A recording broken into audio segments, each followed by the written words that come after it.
Please, Doctor, welcome to Light Up with Shwa podcast. Thank you so much, Shua. It's a pleasure to be here with you. And thank you for your time and for your show. Really appreciate your voice and your perspective. Shua, you introduced my book. It is called Gems and Jewels, The Religions of Pakistan. The religions of Pakistan. So I was missing that. Yep. Yes. Glimpse here.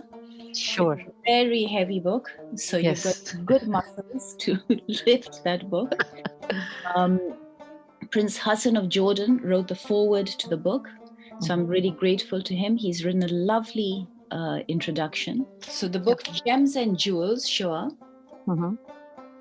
is an introduction to the diversity of religious perspectives in Pakistan. It includes a Muslim perspective, Christian, Hindu, Baha'i, Buddhist, Kalasha, Sikhs, Zoroastrians, and so forth. There are many, many perspectives in Pakistan, in South Asia, in fact.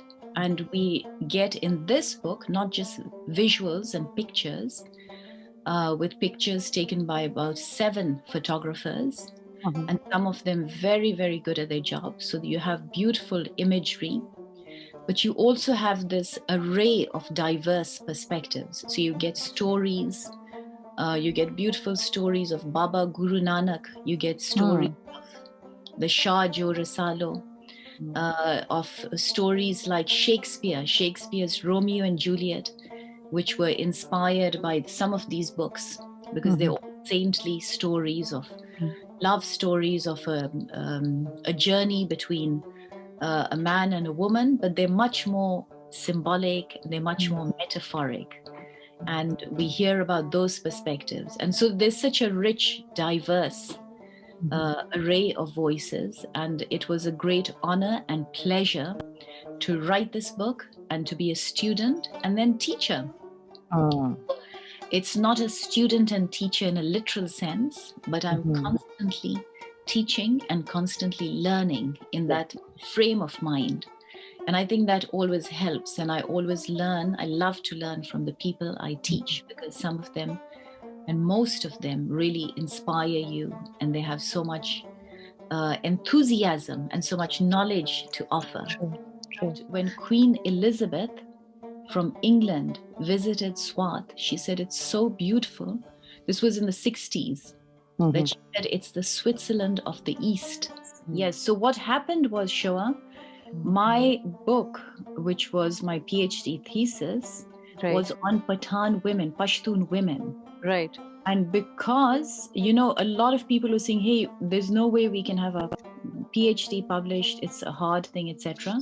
But because there was interest in Pashtun women especially, 3 publishers wanted to publish my book. And I was surprised, because I said, hey, am I going to even get a publisher initially or not? But here were Routledge's, one of the biggest publishers, Cambridge University Press, Oxford University Press. They all said, yes, we'd like to publish it. So at the end... So it is published book? Yes, it's a published... Oh, okay. So what's the title? It's called Sorrow and Joy Among Muslim Women. And I can search it up if you give me 1 second. Yeah, sure. It's right here. That's nice. So we can see the cover. Oh, nice. Sorrow and Joy Among Muslim Women. Wow. Yes. Would you be able to... so this is available also on... This is available on Amazon, because this is Cambridge University Press. Okay. So you get really nice definitions here on the... That's very important. The Pashto definition. You get a map, a really good map of the area and the complexity. And here you have an array of women's voices. So it's for me, this was such an interesting project, Shua, because I was able to really hear women's voices. Yes. And see from their point of view. And when you hear their point of view, then it's much more empowering, because you know their picture. Someone else is not telling the story, but they are saying it themselves. See, it's very a very nice saying here. I'm going to read this for you. Sure.